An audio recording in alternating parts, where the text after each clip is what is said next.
Après Prague, Naples et Madrid, Marseille serait-elle la 4e victime du Spartak de Moscou? Le suspense n'aura duré que quelques minutes hier soir dans le cadre grandiose du stade Lénine.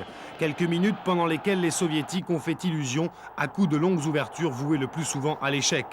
Non, cette première mi-temps a été celle de l'OM qui, sous l'impulsion de Chris Waddle, a parfaitement su exploiter la faiblesse défensive de son adversaire.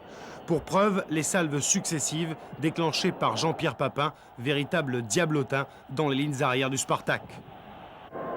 Un labeur qui a fini par payer lorsqu'à la 26e minute, le Britannique Chris Waddle fixait Bassoulev et Kolkov pour le tir tendu du Ghanéen Abedi Pelé. Un but international, un de plus, un but signé du nouveau prodige de l'OM qui est devenu l'incontestable titulaire de l'attaque olympienne à tel point qu'on a parfois l'impression que l'élève va dépasser le maître. Comment t'as fait? Aujourd'hui, Bernard Tapie mesure toute l'importance d'un retour qu'il a voulu à tout prix. Pelé lui permet d'oublier l'échec de Stojkovic. Une joie augmentée par un deuxième but sur cette ouverture de Waddle. Papin laissait Bassoulev sur place et Tcherkessov sans voix. Le capitaine de l'OM n'en croyait pas ses yeux d'avoir terrassé le Spartak aussi facilement.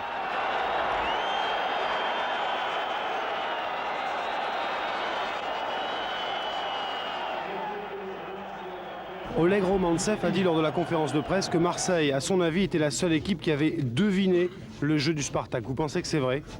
Écoutez, je sais pas, et nous on a la chance d'avoir un super tacticien qui est Raymond Goethals et je crois que certainement il avait deviné, oui. C'est-à-dire, ça consistait en quoi finalement? Demandez-lui, c'est plus facile. Inutile d'aller poser la question à Raymond Goethals, car la réponse était sur le terrain en la personne de Bernard Casoni, homme à tout faire et véritable patron de la défense de l'OM. Envoler les doutes sur l'absence de José Carlos Moser, envoler les craintes à propos de Radchenko, Mostovoy et Schmarov.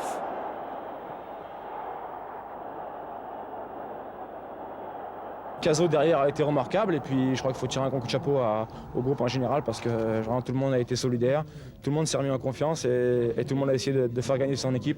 Je crois que c'est fantastique. Fantastique en effet de mener 2-0 sur le terrain de son adversaire dans une demi-finale de Coupe d'Europe. Une performance rarement réalisée et quelque peu ternie par le but de Chalimov inscrit à la 61e minute. Il a un contre favorable quand je tacle, après il centre au deuxième poteau, et bon, il met la tête parce qu'on n'a pas le temps de revenir. C'est comme ça, des fois on ne peut pas faire autrement. Casoni, grand seigneur qui ne veut charger personne, pas même son copain Manu Amoros, pourtant bien fautif. D'ailleurs, cette erreur sera très vite rattrapée par l'ancien monégasque, au four et au moulin, lors des 10 minutes folles qui ont suivi ce but. 10 minutes auxquelles Vercruis va mettre un terme en reprenant victorieusement un centre de Papin à 2 minutes de la fin, assurant ainsi une grande part de la qualification.